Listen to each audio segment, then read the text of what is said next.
natal me yalonko isala jol kende andi anu isa senen inatale pour ka ji kendo ji sena wonatale Gambia banko kanja jio mi yalonko atal mantorala anu jio diata baki one stop water solutions limited ye filter le natal me yalonko alse muna fanganola alla pompol isala jiol tenteng ya senendi coming alla fala nyame naketa pompoti bang abo holo fo nawek la pipe wala a filter sifa o sifa one stop solutions ya natale 10-inch filter set of 3 ya sotale filter me yalonko asidiota aya tenteng natara banko le ba kono fa kenyo wala kankan be bije sa be bon filter fana member ko 12-inch set of 3 filter me yalonko asidiota aya dada aya senendi mense beta alla jata kendato fana sotale CTO block carbon filter o fana mu filter me yalonko asi chemical o bonnino jiol kono le mense beta alla jata kendaya filter member ko CTO block carbon mensi jiola chemical o be bondi akono pour ka alla jata kendaya sa hen nim filter sabol be kili wo kili na pansun doku na wata tankol fana sotale kabrim 500 5000 fokata 10000 liters plumbing fittings fana be mol bulle alsemol tarano sukuta highway Mariama Kunda Johnson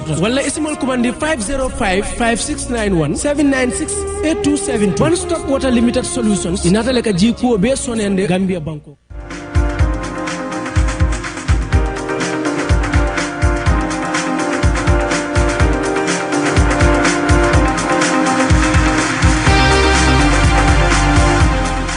Good morning there. You're watching QTV this morning and I'm your host Jenna Masonko, joined by my amazing co-host Ibrahima Balde. And Ibrahima, should we say congratulations or multiple congratulations? They deserve way more than just congratulations. Well, if there was a better way of congratulating the boys, we would have given them that way. I mean, they have made us proud yesterday. And we are very happy. Yeah. You know, in 10 minutes, there was a goal. There was a goal. Yes, this is the kind of things we want from our boys. Exactly. Let them keep making us proud all the way. Yeah, man mom particularly. Man, I was so scared because, you know, I was telling you guys, Gajaga said I should not even watch.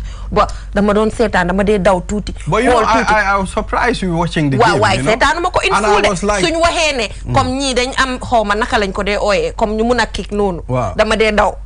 I was like, Jenna, are you watching the game? Wow, I don't doubt no. Someone no man you what? Look at nyata minutes more than. No, I guess my boy dan mus. Guess nga buñ talé goal. They were all concentrating. Why ñu ne lolu baaxut ñu ne defense baaxut. Wa gis nga ci defense. Wa man dal xamna ne mom bu nekké sa ay rongoñ bari wut. Wa startal di joy tel. Ba pare man lima gom moy man xawma football waye ñom ñep fuñ bubu man lolu itelu ma de man 3 points yoy moma itel parce que xawma football dara waye ñu ne dal comme ñom ñep nuñ doon defender was not a good thing. I don't know. Kay ma wax la lu ne. Wa so next game su sobe yalla dañ ko winat wow. Looking forward to that. Hana dañu bëgg di sol li ba AFCON bi je nuro na ko de loolu la nuro de waaye war nañu def challenge bobu de yow li dina am solo de te jar na ko Anyway, let's just see what our team has to say about that. So we're joined by MS Bar. Thank you so much for joining us. It's been a while and it's good to have you here. Yeah, it is. Yeah. Of course. My president have me here. Yeah, so how do you feel about Gambia's victory? Yeah, it was an amazing victory. You know, we're looking forward to having more of that. Probably, you know, we are time as underdogs. But at least yesterday we've proven that we can win any game.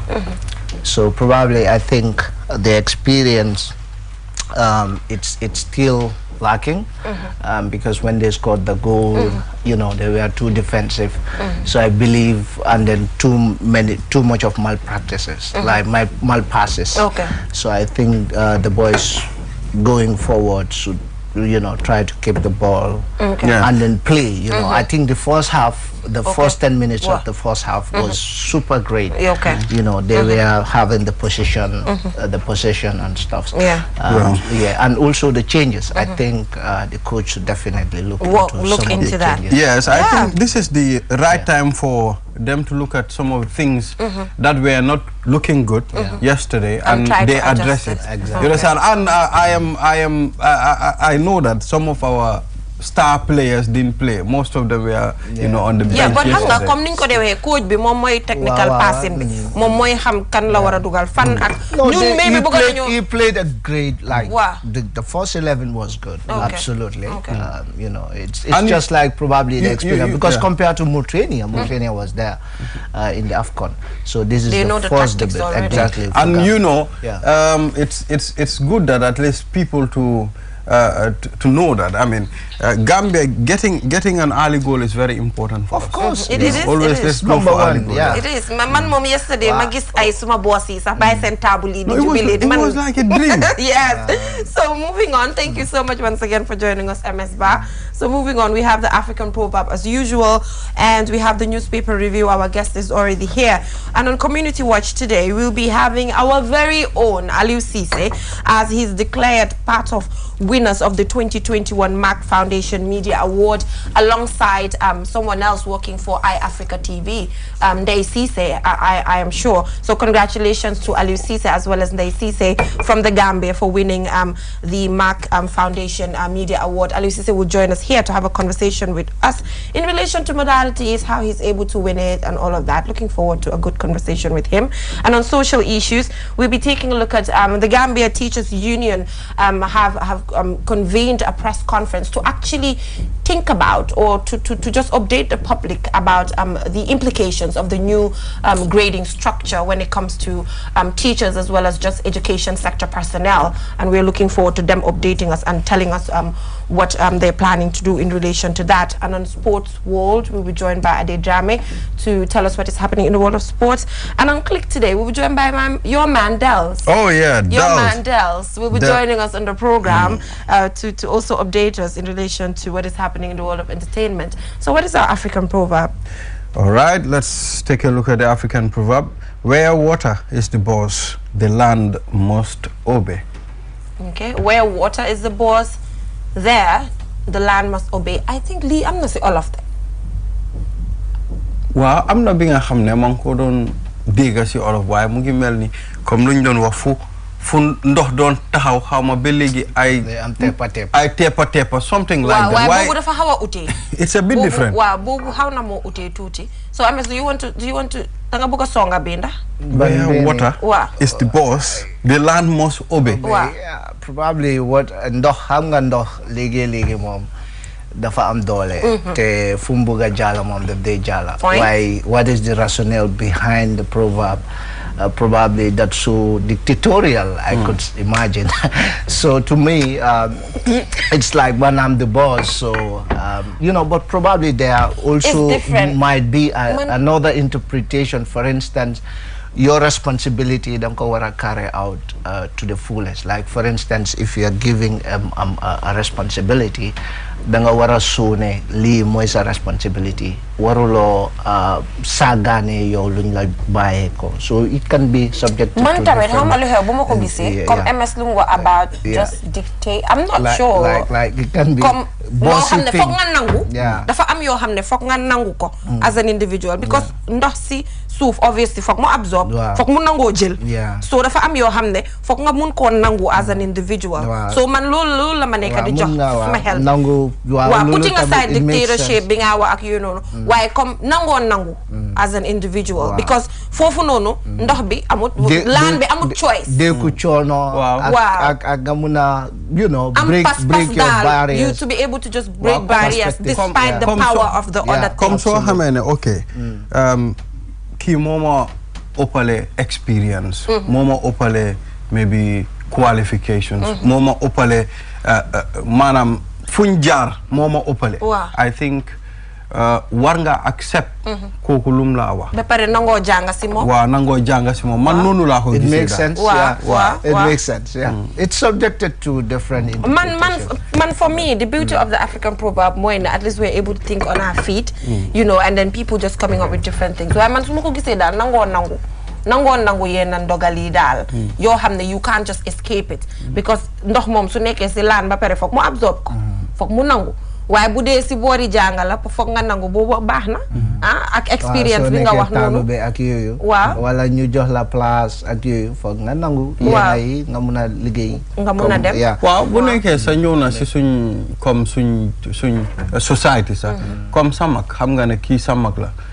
No matter what happened tey bu nekkee ne tey MS daf ma yóoni mu ne ma ne Balde dama bëgg nga demal ma fii xam nga no matter what dama laa xoolee bëti mag dama ne kii suma brother la I have to go, you know, no matter what, as far as moom moo ma senior rek I have to be there, you know.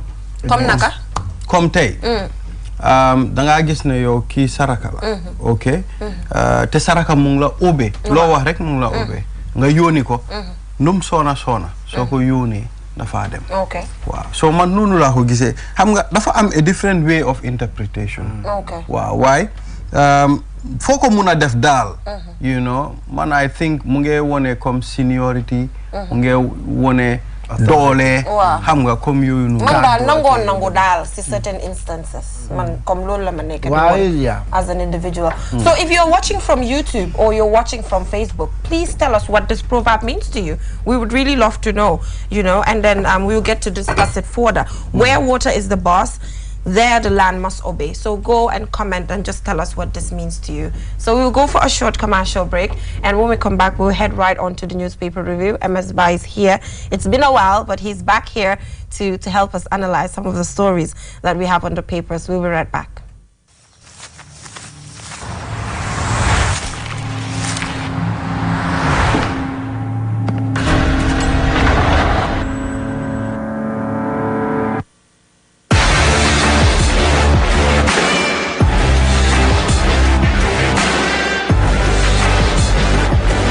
Begin your SUV life.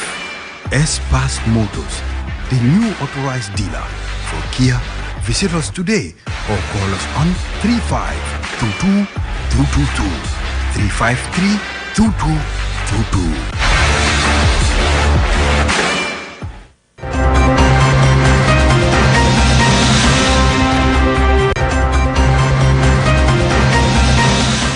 Welcome back from that short commercial break. If you're just tuning in, you're watching QTV this morning, and we're here with MS Ba, President of the Gambia Press Union, to help us analyze some of the stories that we have on the papers today. And we have the Forea, Ibrahim, am I right? Yes. Yes. Okay, let's take a look at the headlines of the Forea newspaper. And the biggest news around town, it's bread scarcity. And of course, bread scarcity piles up countrywide. Gambia Ferry Services registered $47 million is lost in 2019. Okay. And of course, TRRC recommends promotions of female prison officers who refuse sex with senior government officials. And Gambia expect $89.2 million from 9 approved countries, $1 million. And of course, Ministry of Finance approved GRA new commissioner of customs. US travelers age 2 and older must provide a negative COVID-19 test certificate before traveling, says Health Ministry. Okay. Yes. And on the editorial, we also have the bread scarcity there. It says the scarcity of bread here, and it also says who are going to be the new cabinet ministers. That is what it says here on the editorial. So we have two. So we will start with the bread scarcity, you know, because it's been, you know, a topic of discussion. What can be done? I'm not sure. Maybe we can come up with what can be done anyway, because we are not in the center of it all to know where the problem lies, what can be done. But it's just unfortunate that just certain things that we use on a daily basis as a country, we're not working towards how to prioritize its availability, and some of the sellers as well are not just looking at citizens and just putting forward, you know, their interests. I know yesterday we were talking about price control and all of that. Yeah, the scarcity of bread, it has been a problem since last year, end of last year, you know, and then there were talks ongoing, the Bakers Association versus the Ministry of Trade, you know, about this scarcity of bread. I think the issue is the bakers will say, you know, a bag of flour, it has hiked, it has gone up, and then but the government is not allowing us to increase the bread to $10. You know, I think looking at the bread, it has a chain. Like for instance, you have the producer, like the one bringing in the flour, making sure that it is manufactured, and then to the supplier to the bakers.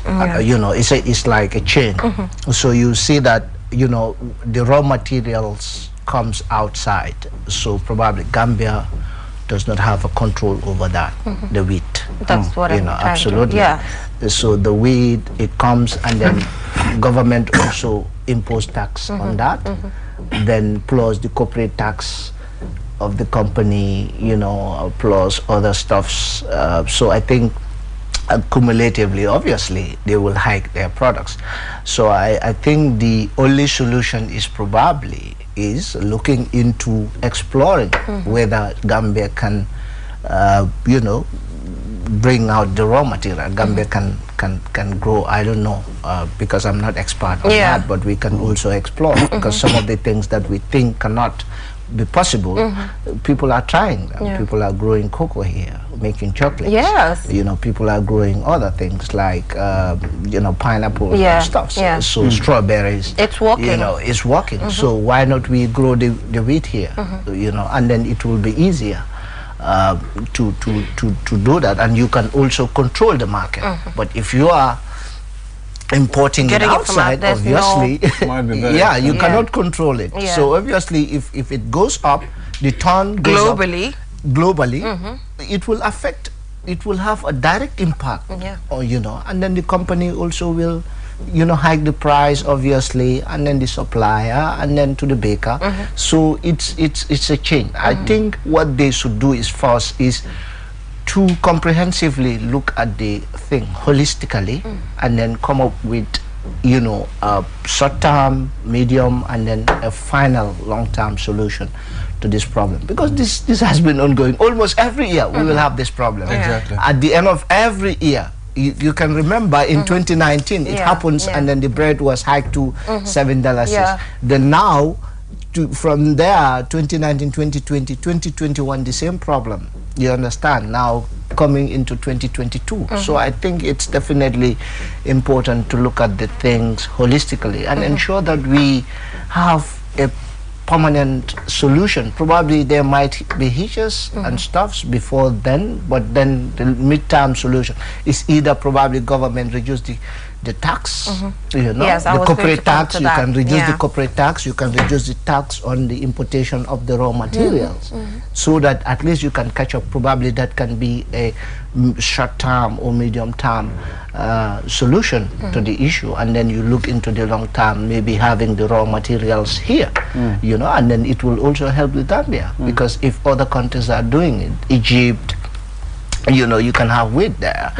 Other countries in Africa, they're trying to explore this thing. So I think it's important that Gambia to look into that. Yes, let's take a look at the let's do away with bread for the meantime and take a look at the things that we eat in this country. Most of them are imported.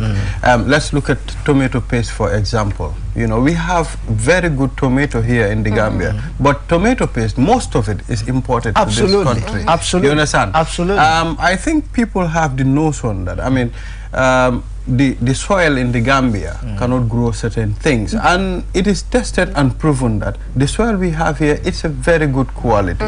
You understand? Coming back to bread, it's a problem. It happens every year, as you mentioned. Bread and transportation is our problem. You understand? Looking at it, you know, I think there should be a proper coordination. Like you said, tax. You know, they put all these things together to see, I mean, certain things don't happen. A bread that you buy for $50 is like bread and whatever. Today I bought that for $75. You see, it increased. You know, so it's a problem. And you know, the impact is huge. For instance, you've seen women, you know, vendors, you know, making a living out of bread, because the bread and nyebe, the muro nyebe, the muro yohos, the muro, you understand? So that woman is making a living out of it. You know, that shopkeeper is making a living out of it. The youth man who is on the street trying to sell bread and afra is making a living out of it.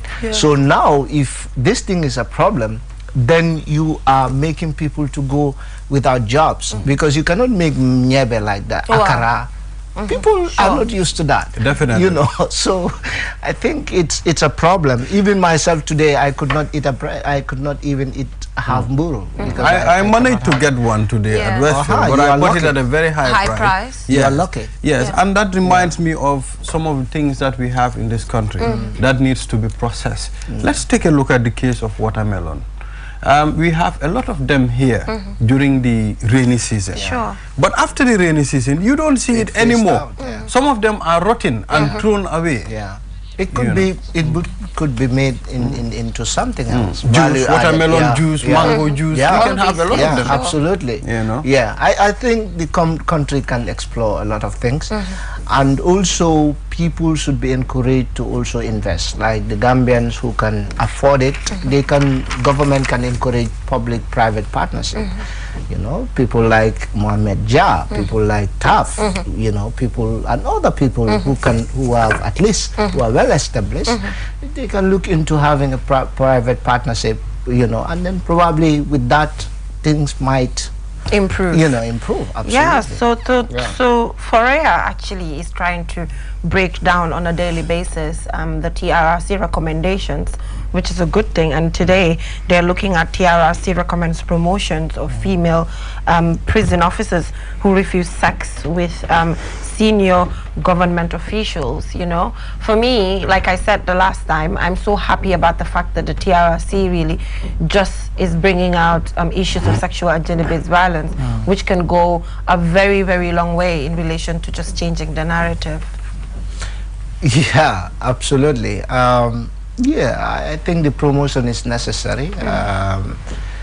Even not only those who refuse to have sex with senior government officials, but they should do a comprehensive review of those that are working there, because some officers are there serving for so long and probably without any promotion due to certain issues. You know, we've seen people who will even have sentiments against you, and they will use those powers to penalize you. You know, I think it's important to go just beyond this recommendation. I know there are certain recommendations that also recommend to reform the security sector, ensure that they are professionalized, and not only promoting them but also building their capacity, because we've seen the capacity deficit in the prisons department.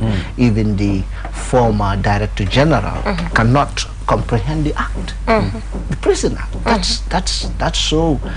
You know, he basically didn't know what he was doing. He don't. So I think not only promoting them, what will be the essence of having an an inspector not understanding his or her work. I can remember the lead counsel at the TRRC. I mean, during his like when he had David Colley on the TRRC, you know, he said to the chairman of the TRRC, well, this is very sad. These are the people that we have in our high offices, you know, giving directions. Yeah, exactly. You cannot even articulate yourself properly. You're even giving some factual, you know, errors or whatever. I think it's important that not only to promote them, but also give them that capacity, you know, make sure that they are exposed to certain, you know, realities, you know, probably take them to a study, you know, tour, take them, give them, you know, a chance to go to the university,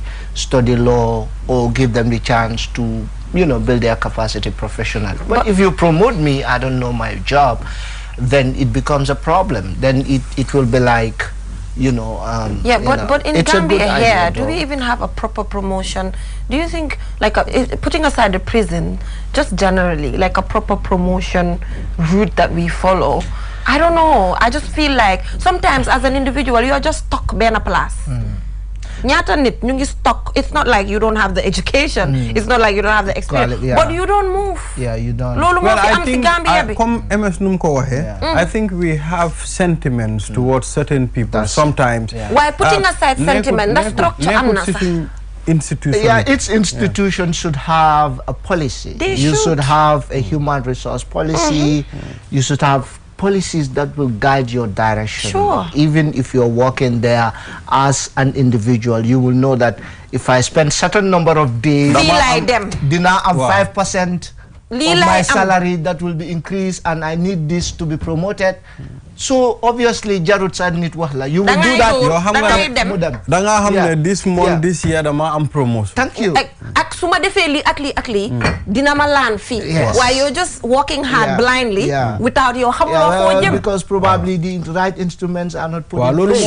Or those leading probably they are right instruments but they don't know the right instruments. They are not exposed to that and dafa rampant ci Gambia bi in the country. So most of the time danga gis ñi nga xamne ñu ngi liggéey at institutions ñuy def naka sudut noonu because ñoom seen juy joxuñ leen ko da nga gis ki nga xam ne yàgg na si place 10 years mu ngi fa waaye ba léegi the same place la nekka but people should grow at least every year so amul promotion sa there is a certain percentage dafa wara increase yow si sa living yow naka ngay dundee comme sa salary sa allowance sa interaction sa networking and also there should be opportunities for these people the security should definitely transition absolutely moo tax da nga gis ne security bi da nga gis ku nekk si security ba mag du muna am sa bi kotak perong sa du ko am wala du am loo xam ne dina ko li so dina nekk foofu noonu moom tamit mu sakul bi dem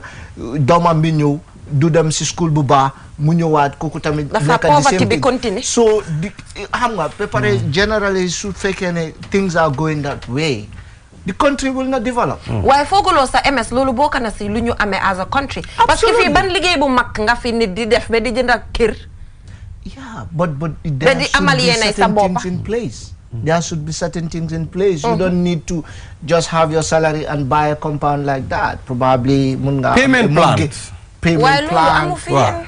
Lolo bu nekkee tey gis nga tey what I believe bu nekkee ne everything is put into the right place. It will be like it will impact the people. I mean, it will show on the people. Obviously, it's our country. So exactly. So when you have that development, obviously you're going to develop the country absolutely. So I think that should filter down not only promotion, but what can you do to ensure that those people are given the right necessary skills, the requisite knowledge and understanding to execute that duty to the latter. And also the institution, Mile 2 for instance. Mile 2 is 100 and something years, is more than a century. Nyunko belong since colonial era. Even the environment, legi Sahar began from the dump site, Munyo Fufununu, Dilen, even so it them banyul sa legi boy, the stench and the odor coming out from that when you are driving. Talk less of people who are even there. Man, so they may ngaseti the remand wing. You'll be surprised. I visited someone there. I mean, I am surprised to know the whole place is packed. Wow. I think lulu yep dañ ko wara seetaan. Wow. Same judicial system. Dañ ko wara seetaan. So anyway, moving on. I think we have a minute to go. Gambia Ferry Service registered $47 million losses. Wow. In 2019. That's yesterday we had the director, the general manager of the ferry service, and we had the bridge. Is it the bridge? No, the bridge contributed. The bridge contributor. And according to him, that's actually the main contributor. So he is suggesting that when it comes to the bridge, let them put it under the Gambia Ferry Service, whereby they'll be collecting the money and it will go into their coffers. Because right now, when it comes to the Gambia Ports Authority, in a way, they're not even investing. I think naturally it should be under their jurisdiction. They are the agents that are collecting, and then they should ensure they manage that fund, and then probably pay certain percentage to the government.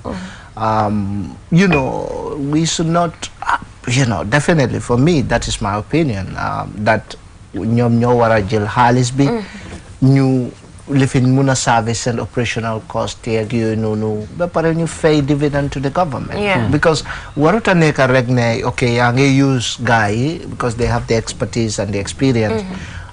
Because of ferry bi ñu ngi am those an already instituted probably way of collecting tickets and stuff. So then wara am dara and then government be this Gambia Ports Authority, this ferry ak yooyu noonu they are a very big institution in this country. Why I think an organization be dañ ko wara try ñu gën ko structure, put all these payment plans, you know, in a way being certain things come lots of funds do muna am. And digitalizing also, because from nekani waruñu nangu ken mu tiero cash. I think they are working on it. Wow. No, I think they are working on it. Déedéet ba bim ñëwé man li ma ko bu ma ko laajee dafa ma ne nekkuñ di fay am nañ app waaye app bi doo fa fayee de app bi pour nga monitor fan la géej bi naka la géej bi mel tey ndax di nga mun a travel app bi loolu la taxawal waaye app bi taxawalul because gis nga waxuma ko de ne corruption boo kana si lu tax ñu lose 47 million de waaye dama ne foo xaalis ne ko corruption mun na faa nekk. You know, I wanted to mention if you are piling money dañ ko saata I wanted to mention corruption. waxuma ne am na de waaye generally xaalis boo téye danga ko saat. It could be a potential issue, you know, it could be because xaalis 47 million is too much. It's too much. dafa bari so at the end of the day gis nañ GRA ñu ngi transition di def loolu because ñoom tam gis nañ luy xew waxuma ne directly corruption la waaye it's just human nature ne xaalis suy bari seen loxo rek dinañ coppati te lu ñoo coppati noonu moo dee ñëw nekk millions at the end of the day so ñoom de mun nañoo coppati lu bari sa de mun nañ coppati kan bi any amount ma dóor benn 200,000 dóor bi dóor bale nga boole ko mu nekk 1 million like 6 months lekk nga 1 million exactly so I just feel like that is a good recommendation for them to digitalize their service. It has to. You know, whereby all the public institutions they are dealing with money, cash, NAWE, GPA, GAMTEL, Social Security. Corruption. They were a digitalizing system. Sumala ne UTG so buge transcript $100 da nga dem be Trust Bank fay $100 muna jot sa transcript bi do ma go. But it has dama dem be Trust Bank fay $100. Yeah, it has to be like because feel nañ ne $100 sa dafa bari. Xam nga xaalis boobu su duggee bala moo génn foog ñu bari sign. Autorité ko génne. Thank you so much MS for joining us on the program. It's always good to have you here and I'm happy that we are able to bring out, you know, some of these things. Some of these things that we feel are not important but you know at the end of the day more they accumulate and just lead to things that we do not need as a country. So moving on Community Watch, like I mentioned, our very own Aliou Cisse is part of the winners of the 2021 Mark Foundation Media Award. So Aliou Cisse will be joining us here to just talk to us about the modalities of the competition. Was it even a competition? I'm not sure how everything went, but he'll be here to just tell us what motivated him to submit a story or a pitch or whatever it is. So when he comes here, he'll make all of that clear. And congratulations ahead. It's our very own Aliou Cisse, you guys. We'll be right back. Looking for the fastest and easiest way to receive money transfers from abroad? Well, QMoney and RIA just made it happen. Now you can receive international money transfer from RIA directly into your QMoney account with no additional cost. Once you receive an SMS alert about your transfer, walk into any QMoney agent across the country to receive your payment for free or use the money immediately to buy credit, QPower and other QMoney services. It's fast, safe and convenient. For more info, call customer care on 133. QMoney, Sunyu Kalpe. Terms and conditions apply.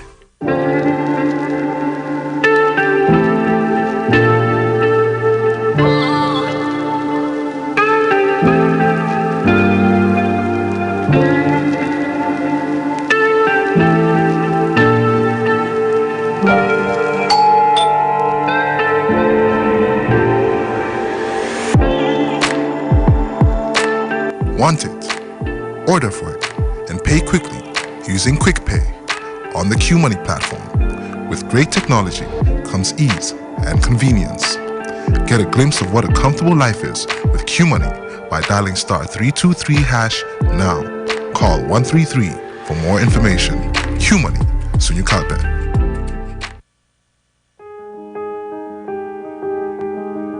With so many things to do in a single day, it's important to have a network you can trust. When there's family and friends to connect with and business calls to make, you need a network that is reliable and fast. Talk longer, browse faster, go farther, and roam wider. When your network is solid, the world is your oyster. QCell, your trusted network in the Gambia.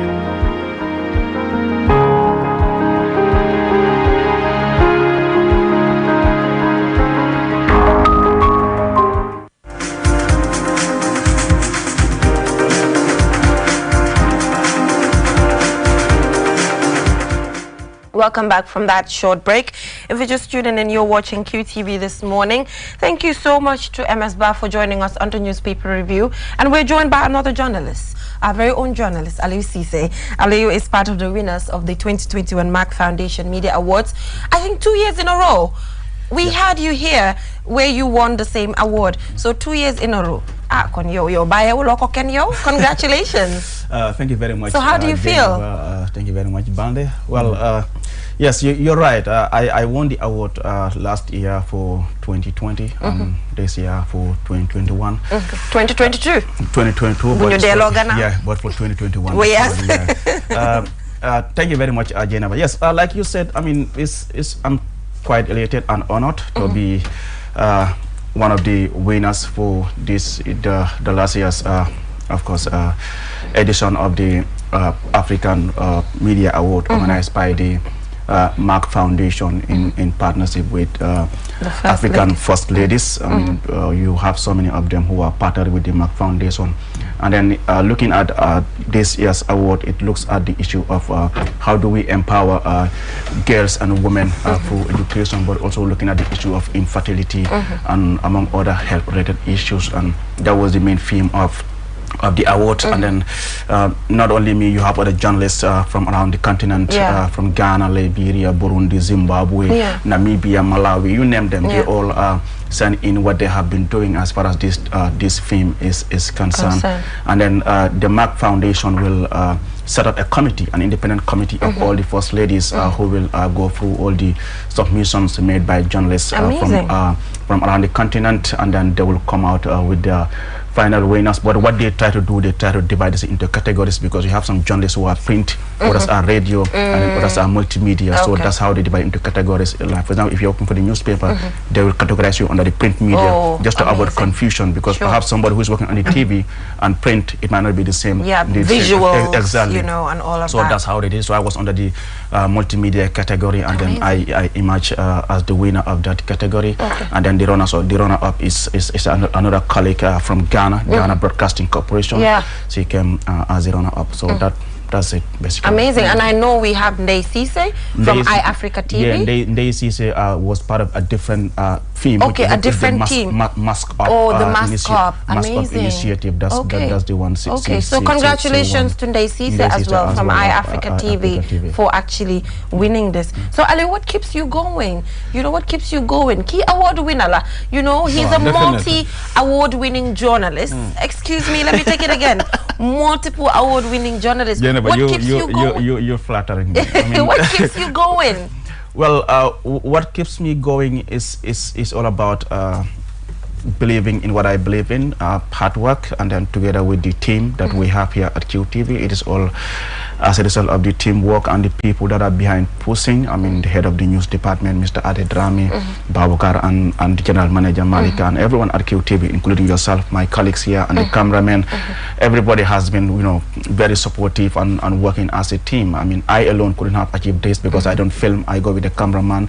But also, when I do stories, also we have people who also go through it and also look at where they think also you should have adjust, or just to, you know, because one mind is not enough. So perhaps I can even do a story and say, Jenna, but look at my script. What do you think of it? And that's normal in any media house, that we know we try to peer review each other's stuff just to, and so, you know, everything is intact. But for me, it's as a result of teamwork. But then it's personally it's a good thing for me, in the sense that I believe in delivering, and then that's it. Yeah. Mr. Cisse, nice. So now, what next for Aliou? I mean, what are you looking forward? Well, what I'm looking forward to is just continue being me, continue doing what I do. I mean, that's me. Just you know. Who knows? Aliou might be the next Komla Dumo. You know, the BBC Komla Dumo Award. Well, I think all of us have the chance to be like Komla Dumo, the former Ghanaian journalist who used to work with the BBC. I mean, all of us, we have the potentials to be like him. I mean, it's just believe in what you believe in, work hard, you know, follow your dreams, and that's it. For me, that's my philosophy. Just believe in what you are doing, be committed, work hard, and then the rest is in the hands of the You know, Almighty looking Allah. at Ali winning an award and sitting here from the Gambia, West Africa, QTV, you understand? It's a big one. You know, this shows me that, I mean, it tells me wherever you are, you can do something. Sure, You know, you're from the Gambia, you didn't have this mentality that other journalists from other countries will Yeah, exactly. Yeah. And then the good thing about this award is that, I mean, there's an independent committee. You don't even know them. You don't even know them. They are independent of the Mark Foundation, independent of the First Ladies. They look at all the submissions and they'll come out with their final winners. So, like I said, I mean, in our category, for example, in the multimedia award, I mean, there were several submissions, but you realize that we have only 2 winners, and that's me, who actually emerged as the first winner, and then the runner-up is another colleague from Ghana, from the Ghana Broadcasting Corporation. So, I mean, it's a quite a long process. If I tell you, I mean, this process has been going on for months because the committee has to sit on all the submissions, scrutinize everything, and come out with their final winners. Yeah, so, and I'm so happy. Okay, so Ali, what does the award comes with? I mean,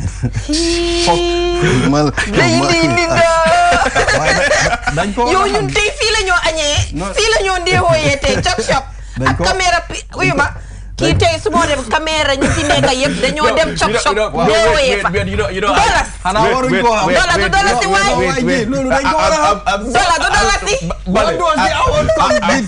So that's a message that's sent to you. dollar du dollar si dollar du dollar si de baax na daal dollar du dollar si foofu rek laa am man. You know, I don't buy the ad money. I mean, I'm telling you. Dollar daal du dollar si foofu rek lañ am. Well, for now, all I can tell you is that, I mean, it comes with a certificate to confirm that you have won the award, and they also have this program they call the Masterclass. It's an online online tutorial platform where you have a 1-year access to learn so many things as a journalist about creative writing, production, and all that. So basically, those 2 I can confirm. But what follows next? Why don't I forget $8 something? How many dollars? Well, I'm not aware of the dollars for this one. I'm going journalist. Yeah, I haven't seen. Man, dama forget. Are you sure? I am so. I haven't seen dollars for now. Why last time? Perhaps yes. Last year. Amon nga ñaata? But come on, don't take us back. Man, how man anything that has to do with money, Aliou listen, no, wait, because the thing is that Jennifer, don't make me look as if I'm rich. I'm not rich. You're saying dollars. Somebody watching out there, why boy? Why the whole of QTV? You have to get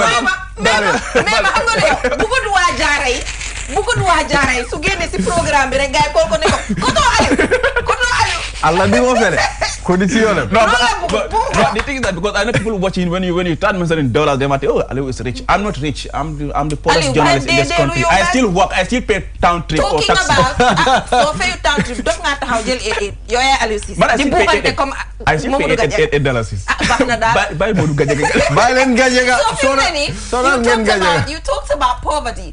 You're one about ne richulo. I'm not rich. So what keeps you going? Because gis nañ ne journalism sa légui la tane. Why your time bi nga def journalism di dem observer newspaper.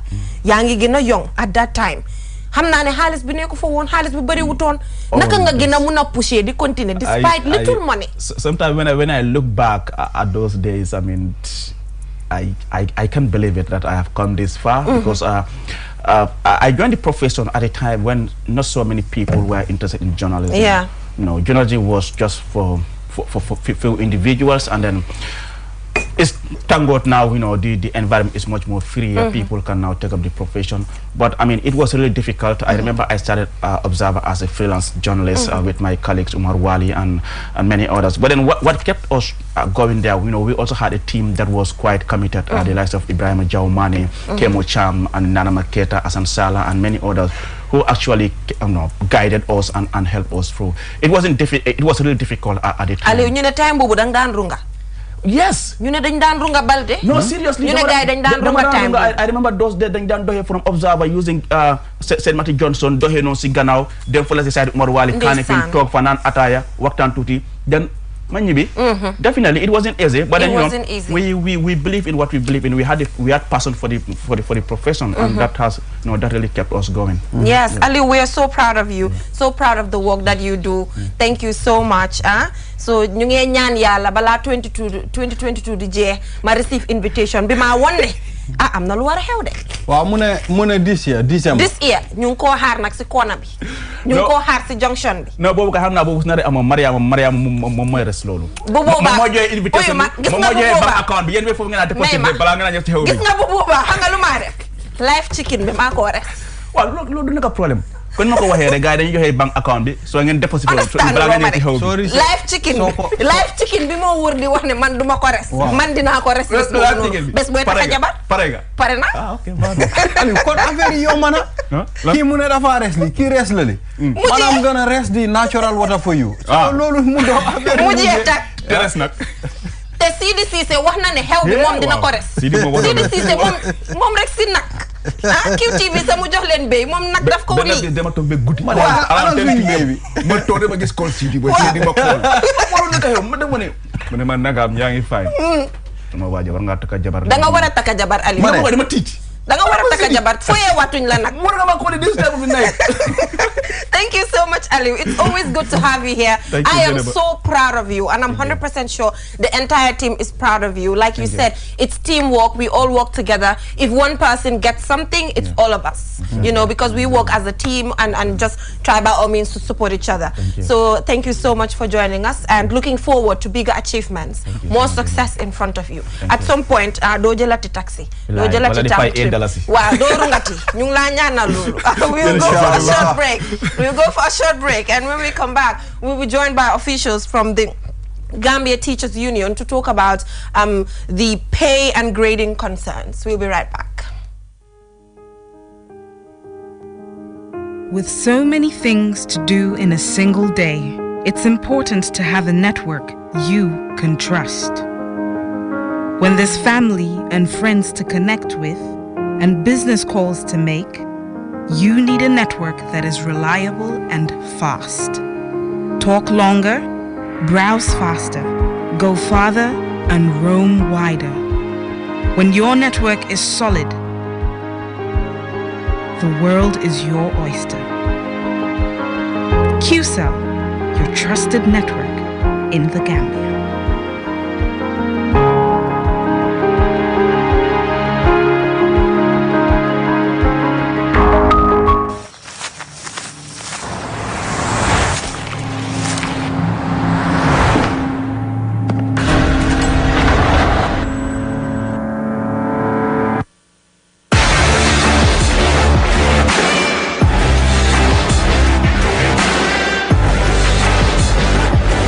Begin your SUV life. S-Pass Motors, the new authorized dealer for Kia. Visit us today or call us on 3522-222, 353-2222. Looking for the fastest and easiest way to receive money transfers from abroad? Well, Q Money and RIA just made it happen. Now you can receive international money transfer from RIA directly into your Q Money account with no additional cost. Once you receive an SMS alert about your transfer, walk into any Q Money agent across the country to receive your payment for free, or use the money immediately to buy credit, Q Power, and other Q Money services. It's fast, safe, and convenient. For more info, call customer care on 133. Q Money, Sinu Calpe. Terms and conditions apply.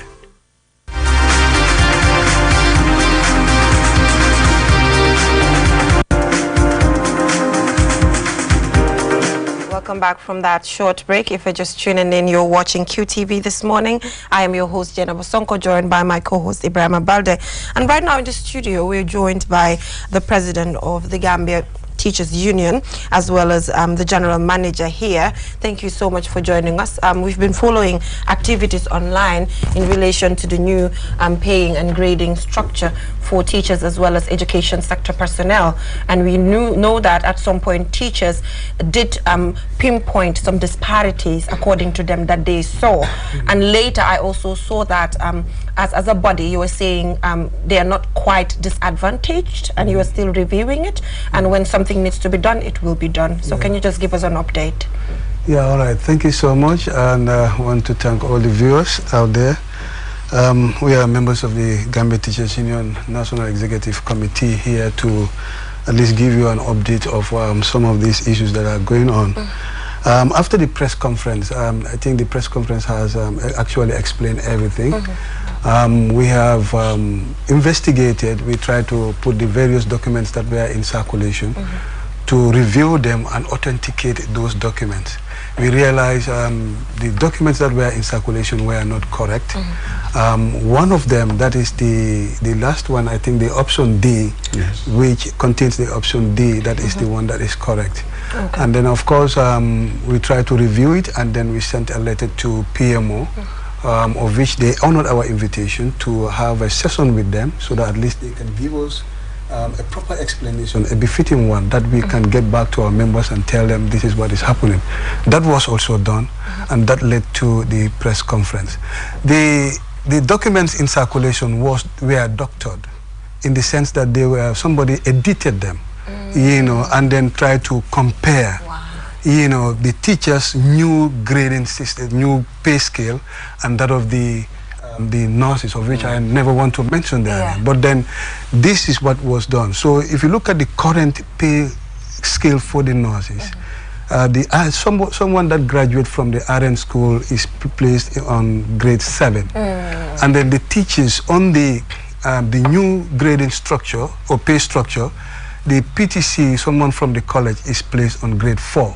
So if you look at the two, you compare, the teachers felt that they have been downgraded. Yeah, they have been disadvantaged, yes, when actually it is not that. The other one, for the nurses that they have been seeing, that the one that is in circulation is the current one. And the government is trying to remove that one and then, you know, introduce a new one. The new one starts, that is grade 1 to grade 11. And then the current pay scale starts from grade 1 to grade 12. So there are two different things, you know, that are in circulation. But the documents were doctored. Okay. Yeah. Yeah, so... Yeah, thank you so much. Good morning to the viewers, and thanks to QTV for the opportunity for us to come here and further communicate to our members. I think the President made a very important introduction there, that the discussion the union is introducing and pushing for our members to comprehend is that two very important things happen that we must bear in mind. A document was circulated, maybe you can say 3. A report was produced by consultants and the PMO regarding the current pay structure and scale, and job evaluations were carried out to weight the rating or weight and rate jobs in government, including teaching. Secondly, that report went out not to the public officially, but somehow it got out there. We all know that there are back doors to the internet, and people got access to this information. But that information, the PMO shared with Cabinet and the permanent secretaries, which was now being communicated to the public by unofficial channels, distorted the actual report. And that distorted version triggered the noise. So our people got agitated, rightfully, because I mean, we all know we work for better living conditions, and unions are formed to ensure their members enjoy better living and working conditions. GTU is no different. We exist because, and for the past 80-something years, we have been working on living and working conditions of our members. So if our members tumble on very vital information like this, we are so pleased that we got it as a union, as an institution.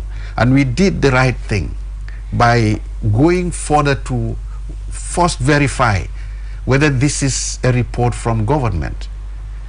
Once we established that, we wanted to go further to know whether this was final.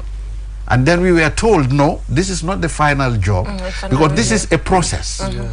And because it's a process, this is work in process, in progress. It suggests that when the pay scale, you see, because two things are being talked about here. We're talking about a pay scale, we're talking about a grading system. Now, the pay scale is what Cabinet approved, not a grading system. Yet. That one is that is the one in progress. When the pay scales were provided, the President mentioned 4 options were given. PMO went to Cabinet and defended option D, which is the highest of the 4. And cabinet said, okay, this is the inducement we want to give to our workers. We don't want to settle for anything less than this. So they opted for the highest one, which is across all civil service and public service, employees will benefit from. Now, that endorsement by cabinet is the beginning of a process that will culminate in finalizing a grading system that will explain and interpret the pay scale. So the pay scale does not have to go back to cabinet for approval. That has been done now, and a press release to that effect was made. So we're looking at now the grading system. Now, after the job evaluation, PMO, which is the personnel management office responsible for personnel affairs in government, now has the task, cabinet assigned them to come up with that grading system to translate the pay scale into actuality before July 1st. That work is now on. So at this point, we cannot start drawing conclusions in relation to grades. Talking about drawing conclusions, I just want to know if teachers are threatening a strike, because I just saw you in an interview talking about the fact that teachers are not designed for strikes, but rather for teaching. So a threat is coming. Is a threat coming your way? Yes, I just want to add something on that. You said you went to visit PMO for a possible discussion.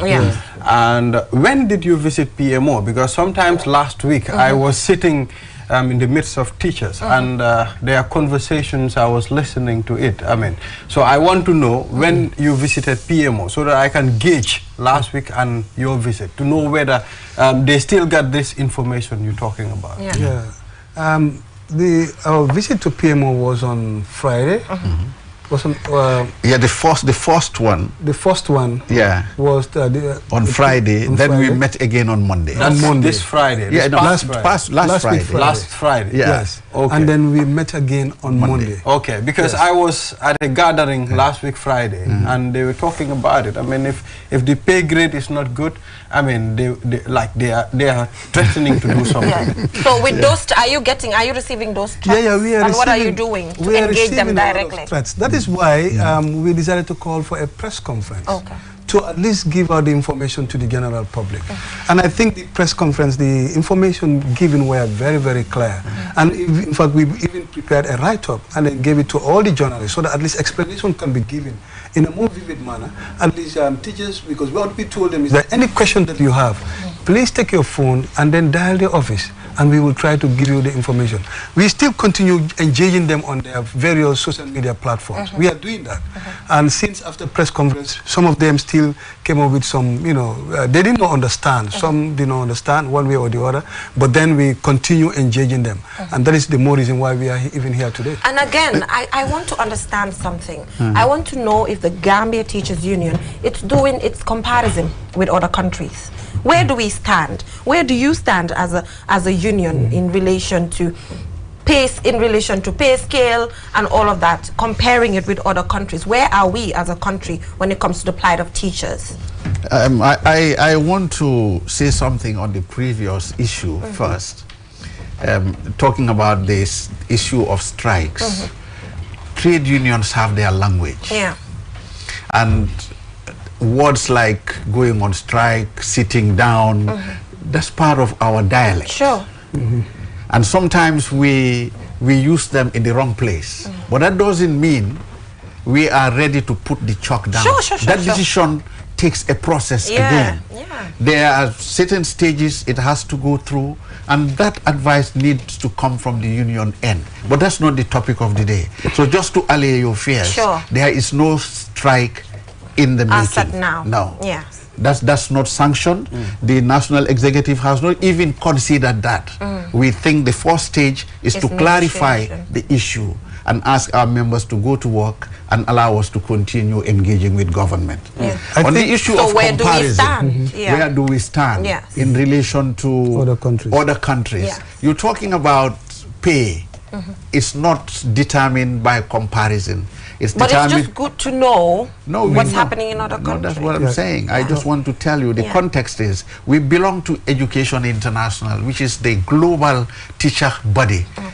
30 million plus teachers together. In Africa, we belong to all the Africa groups of teachers, and every day we are talking.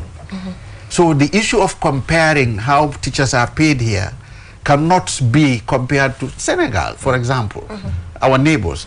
Their pay scale has for time immemorial been above that of the Gambia, but that has not agitated the Gambians, has not agitated the teachers. What would bring about that discomfort would be when they realize that the same economy, the same government that we are working for is considering us less than other sectors. That would trigger a problem. But you cannot compare salaries in the Gambia with Guinea-Bissau. So I'm not saying we should do like a direct comparison, but it is quite normal to just look at your counterparts sometimes, use it as a case study and as a way of improving your own people. And I have said, we are part of the global family of teachers. We have links with every teacher union that matters in Africa and Europe, UK.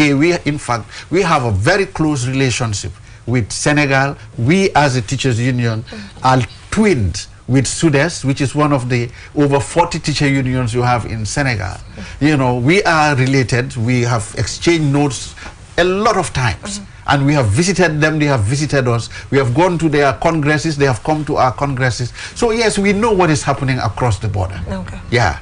So let's talk about COVID-19 and teachers. You know, with the union, what has been the perception of teachers when it comes to the COVID-19 pandemic, just affecting the way they have been dealing with everything? Because these people also come from families, must have been difficult. But how were you just able to deal with it? During the wake of COVID-19, I think a lot of activities were done by the union, but then I wasn't around. I think yes, you can remember, so you can throw some light. He was away, and yes, when COVID kicked, we were affected like every other sector.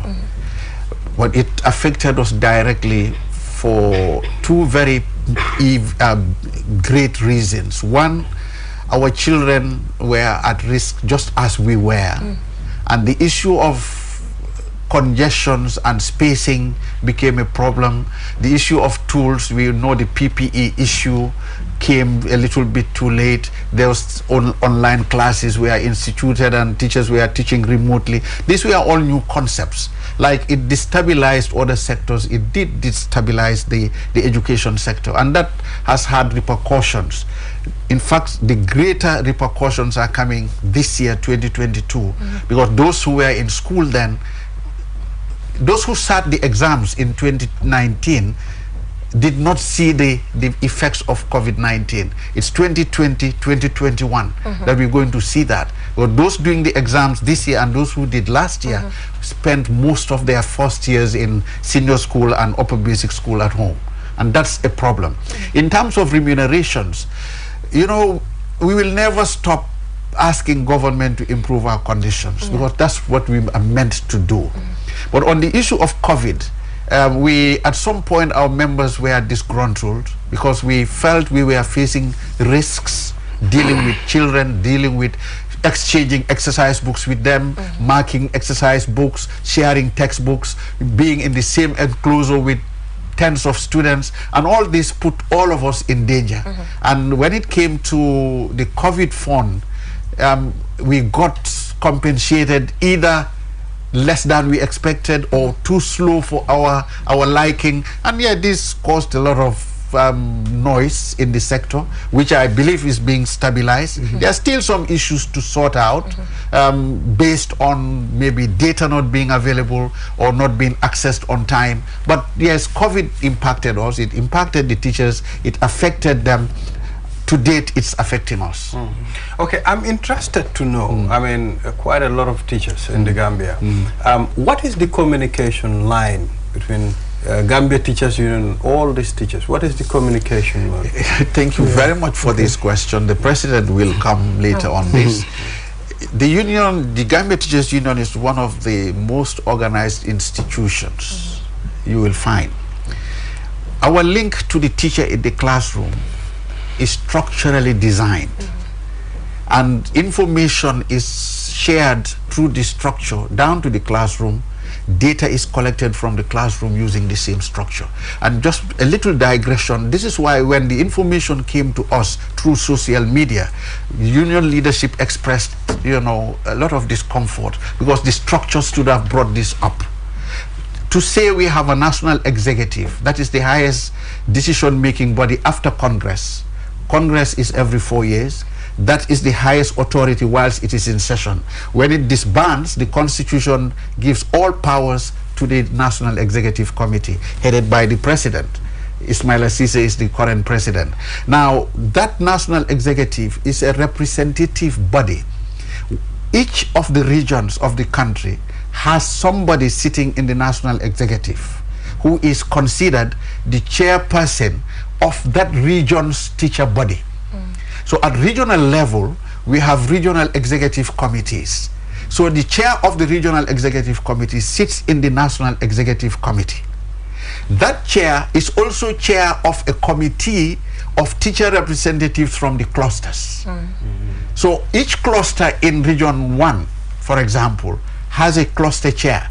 That cluster chair sits in the executive of the region. That cluster chair goes back to his or her cluster and chairs a cluster executive. That cluster executive also comprises teachers from the schools. We call the school representatives. So you see, the link is from the school, from the member who can walk to a class and say, you are my rep, I saw this information on the internet, can you communicate to the president? So he'll escalate it. That teacher, the school rep, escalates it to the cluster chair. Cluster chair escalates it to the regional chair. Regional chair escalates this to the president or the secretariat. If the president gets it, he calls the secretariat. So the secretariat are employees. That's where I come from. I manage the credit union, I'm a staff. I'm not elected, so I can be there as long as I'm performing. He is there for 4 years times 2. So when he gets information, he calls the general secretary instantly and says, GS, I got this. Go on with your team, investigate and advise the executive. So this is the way we work. We have structures. That's not stopping the teacher in Fatoto picking a phone and saying to the president, I got this, it's urgent. I have not spoken to my school rep, but you can start investigating this. So the president can go straight to the GS, but notify the local structures to say, we've got information from your area, this is what is going on. So this is the way we communicate. Apart from our social media links and all these things, we communicate through physical structures. It's a very organized structure. And you know, people we also have a similar structure for the female teachers on all the regions. So like what he explained, a similar thing exists also for female teachers. I am told they're one of the most vibrant Gambia, as in unions. That is what I'm told. And I think with just the explanation you gave, you know, it is a clear justification in a way. And you see, this is where elections also are very important to talk about. Sometimes in the media, people say, no, GTU, they went to a congress, a few people went there and they elect. No, few people cannot elect a president. It starts again from the grassroots. When Congress is next year, we'll go to the grassroots, we bring the teachers together and we say, these are the positions existing in the national executive. So if you are interested, apply. There is a process, there is a committee constituted. This is the accreditation committee. They exist before elections. So the process is managed again from that level. We have congresses for them. We bring them at regional level. They elect their regional leaders. They bring them. Those delegates that participate at national level are also identified at local level to come forward and do the national congress. We are about 25,000 people. You cannot bring us together in 1 hour to discuss our affairs. We have to have an organized system. When it comes to representation, the people who partake in electing the leadership of the union are members of the union. Not every teacher, literally in this country, are members of the union. There are others that are not members. And others have the notion or the belief that so long you graduate from the college, you are an automatic member of the teachers union, of which is wrong. You must register. That would contravene the constitution of the Gambia. Because the freedom of assembly, freedom of association. And we translated the same provisions into our constitution. So the constitution of GTU requires that you apply formally to become a member. Yes, so Mr. Juf, as the president of the GTU... Mr. Cisse, you're making me president. Yes, sorry.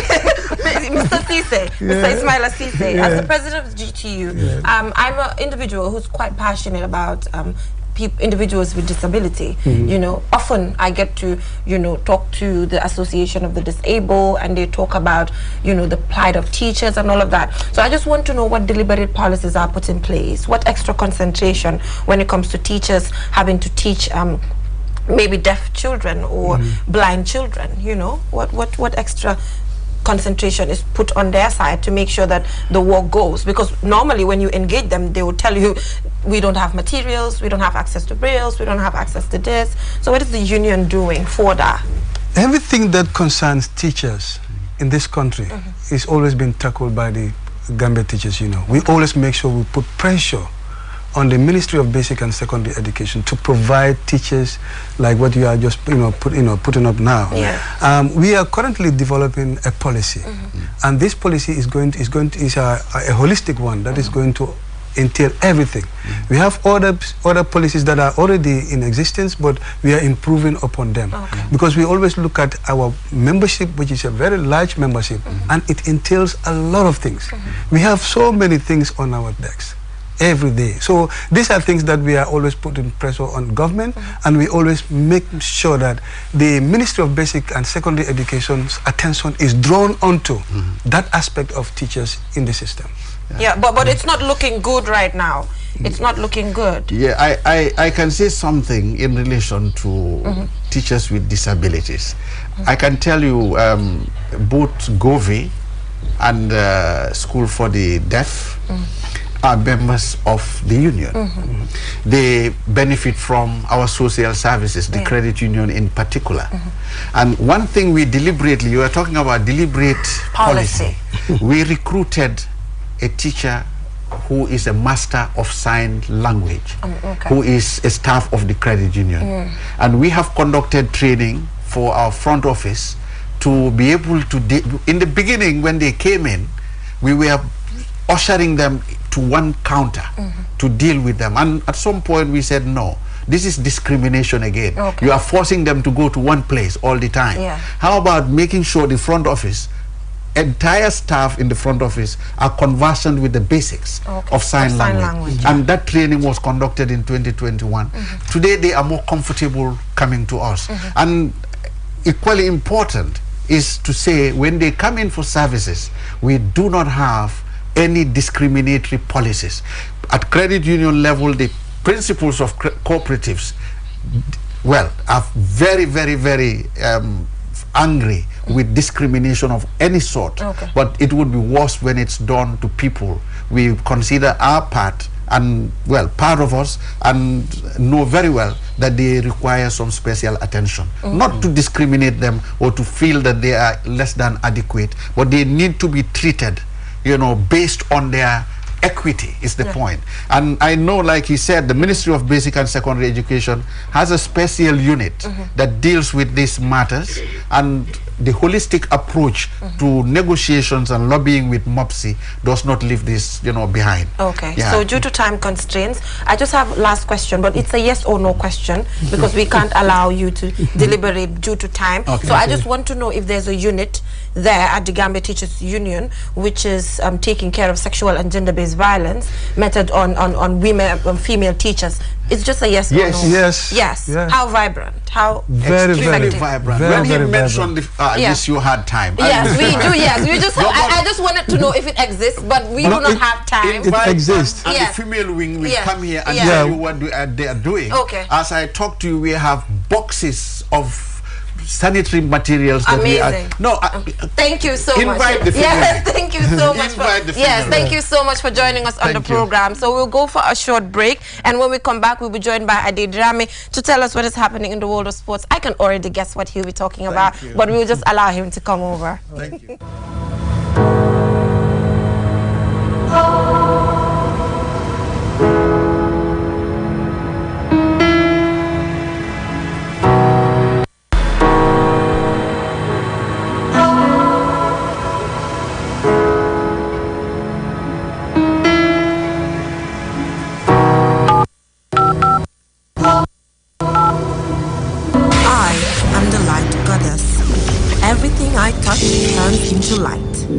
am the light at the end of the tunnel, and my technology is the answer. I am the happiness in your life. I keep you connected, and I am Q-Power. I am Q-Cell. I am Senior Boss. We innovate, others follow. Call 111 for more information.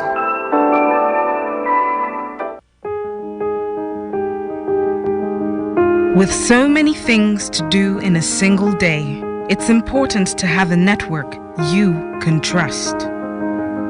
When there's family and friends to connect with and business calls to make, you need a network that is reliable and fast. Talk longer, browse faster, go farther, and roam wider. When your network is solid, the world is your oyster. Q-Cell, your trusted network in the Gambia.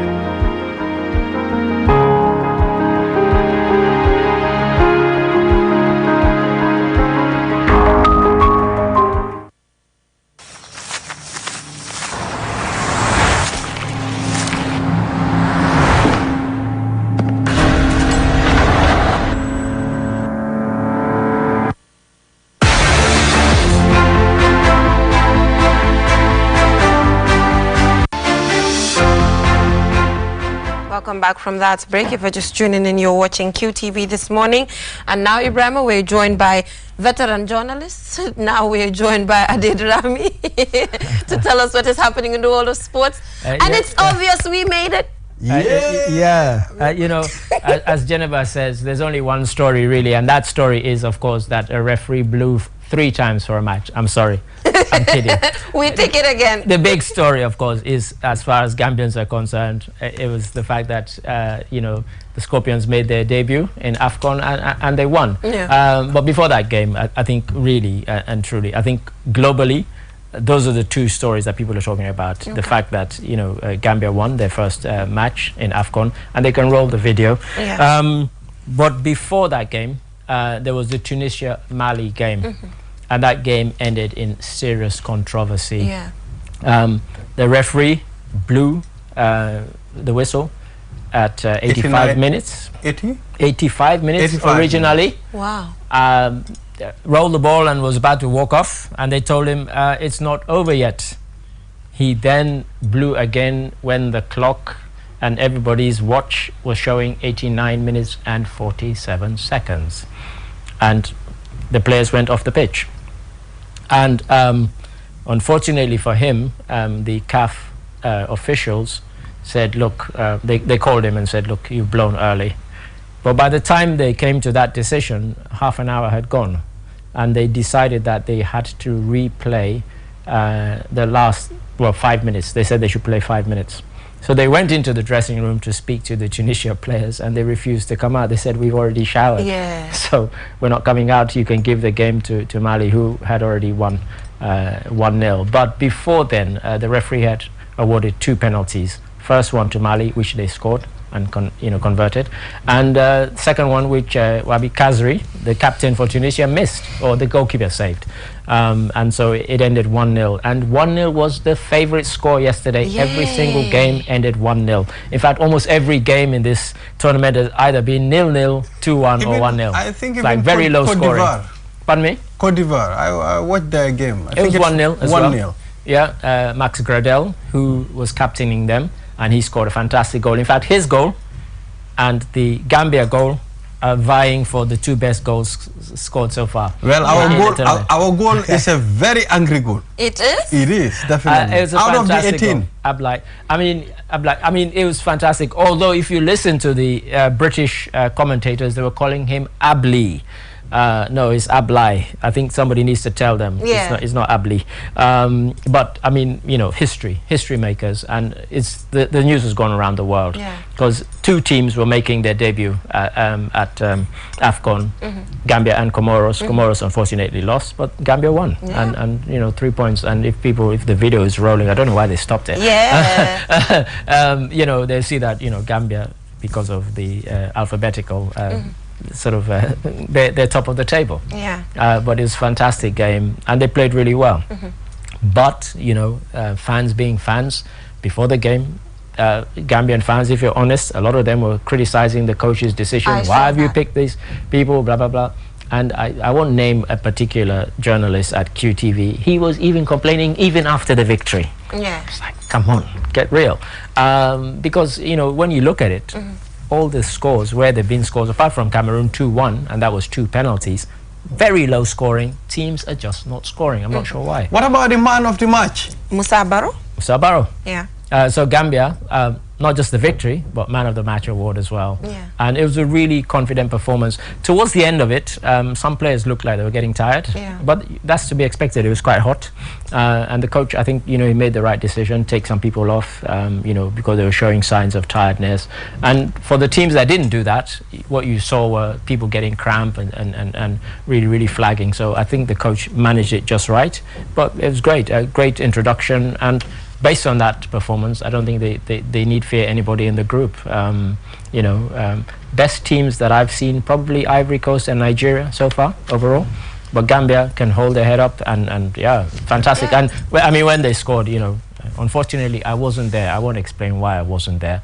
All my colleagues were watching. I was somewhere else testing some equipment here at QTV, and I heard all the screams. And of course, when I went up, I had to run off. This is it. I guessed what had happened, and it's fantastic. Electric moment. I mean, you went out in the streets, you saw people. Mr. Ali, I think now our boys, the football, the way they play football is now changing. Because if you look at the tactics, they are the way they pass and some of the things they do in the field. I mean, it's really professional. I mean, tactic. I mean, technically, they've always had the skills, and I think tactically now, very organized. And I said this when I was talking about other games. I've been really impressed with the way that people have marshaled the teams, you know, tactical awareness. They're not running around, you know, everybody chasing the ball like we did when we were in primary school. You know, the defense stay in position, the midfield stay in position. Sierra Leone played one man up front, Kai Kamara, and he held his position. People were saying, oh, why have they only got... But, you know, look what they ended up with, a 0-0 against the reigning champions. And that is all due to discipline, and the Gambian team also showed that discipline. Yes, so I have a question. I went online and I saw a lot of people just saying that they want to see Steve Tarawale. Why is he not on and all of that? If he came, what would that have changed? Because I'm not a football, I do not know, but I just want to know if we had Steve Tarawale. Listen, that would change something. He's a skillful player. He's one of our most skillful players. But sometimes you don't always play the most skillful players. There's a reason why you choose a particular team for a particular opponent. You know, there are times in Man United when, you know, recently the coaches benched Cristiano Ronaldo, you know, star player. Just because you want to play a certain way. But look, this is the thing that annoys me about Gambia fans. They win and they're still bitching about, oh, he should have done this, he shouldn't have done that. You know, suppose you play Steve and they lose. You know, what then? Oh, they'll say, oh, you know. So, no, please, I keep saying this. When the guy was close to getting us qualified, people were still complaining, oh, we're not going to make it, we're not going to make it. Too pessimistic. He ended up getting us qualified for the first time ever, and still people were not satisfied. Ends up with a win, and I swear, as you rightly say, people were still complaining. It's like, you know, unless he wins this AFCON, some people in Gambia would not be happy, and that's rubbish, really. Even if he wins, they can say, oh, we need an extra even win. If he wins, they said, oh, we only won on penalties, or we only won on you know, with a free kick, or, you know, look, please, let's enjoy the moment and say that, you know. And also, at some point, I heard some individuals who are experienced with football saying that we were too defensive. At some point, when we got the goal, we were too defensive. No, that's it wasn't that. I mean, what happened was, you know, Mauritania showed that they're a good team, and they had been stung by going behind, and they came out trying to get an equalizer. Sometimes they force you to go on the defensive. It's not like you deliberately say, oh, we're going to... No footballer wants to defend a 1-0 lead. It's too thin, it's too slim, and it's too risky. But when the other team are equally good, you know, don't forget, this is a team that's ranked higher than us. You know, they came out determined to get back on equal terms, rather, or even win. And so sometimes they force you on the defensive, not like you deliberately say, oh, we're going to hold on to this. No, it wasn't that. It wasn't that at all. But sometimes when it happens, that's what people say, oh, you know, we decided to defend the 1-0 lead. It wasn't that. They came out and they played really well. And, you know, if I was, you know, more... You know what I was saying? I mean, yesterday, it was our day. I mean, even if at all it was Cameroon, we will have beaten them yesterday 1-0. Let's take a look at the next game. That's Mali. It's the one we're all looking forward to. I am looking We're forward. looking forward to the Mali game for one particular reason. Their coach has been very dismissive of Gambia and Gambia's chances. Yeah. He said, I don't see anything there to be worried about. As far as I'm concerned, that's 3 points for us. Yeah. Listen, if I'm Tom Semfie, I'm just going to stick that quote on the dressing room wall and say, guys, read that and ram it down his throat. Yeah. You know, make sure that he has Shove to eat it. his words. Because that's an insult Yeah. for any coach to say that. The thing is, even if you think it, even if you say it in your dressing room in fact, to your players, don't say it in public. It makes me feel very bad. Yeah. Even me sitting here. But for me, it's some form of motivation for the boy. Motivation. Well, that's where it comes from. Any player who reads that or hears that, you're going to say, okay, You know, we will show you. it's a blessing in disguise. Yeah, and I think it's just human behavior when people just say you can't do this and then you walk towards doing it.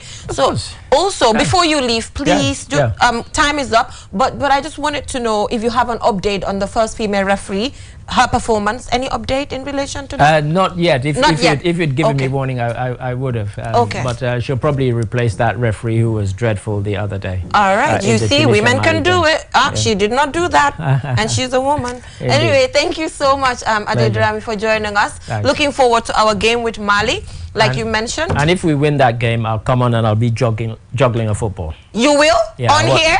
On here. Is So that a what will promise? you do? That's What a will promise. you do? That's a promise. For me? Yes. Dama me nyata, me mahalis. Dama tubal 100. In fact, I was going to do it today. Yeah. But Mali. Mr. Tunkar and I could not find a football upstairs. Okay, If so you we'll just do I it. will also do it. I used to be a footballer, so I can do it. Kimola gina yongde. You know. Anyway, today is Thursday, so we're wrapping up the whole thing. See you on Monday. One Stop Water Solution. Go on to Sukta Highway and get your water filters and just anything that will ensure you have quality water. See you on Monday. Have a nice weekend. Bye.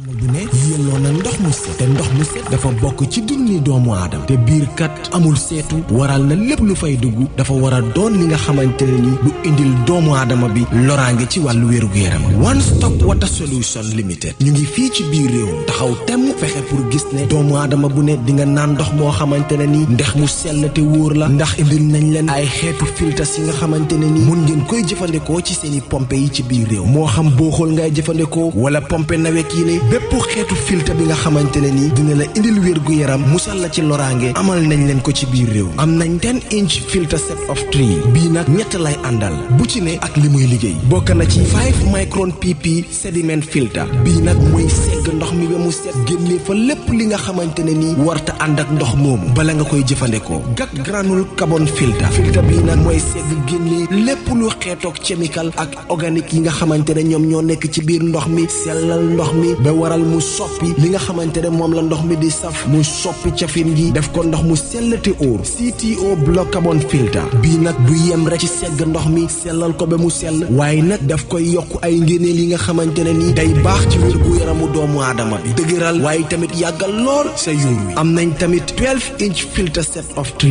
boobu it liggéey bu nu mel lay def ñetti filter yépp benn bu ne ak lu muy liggéey am nañ 10-inch post carbon 10-inch coconut carbon 75 GPD PO1 membrane bi amal nañ leen bépp xeetu water tank tàmbalee ko ci 500 litres 5000 ba ci 1000 litres ak plumbing fittings kon nag mbokk yi bu ngeen buggee naan ndex yu sellate wóor seeti leen One Stop Water Solution Limited suñu makkaan bu mag baa nga foofa ca Sukuta Highway Mariama Kunda Johnson wala nga call ñu ci 505 5691 796 8272 One Stop Water Solution Limited ndox mu set mooy yàggal dundu ni doomu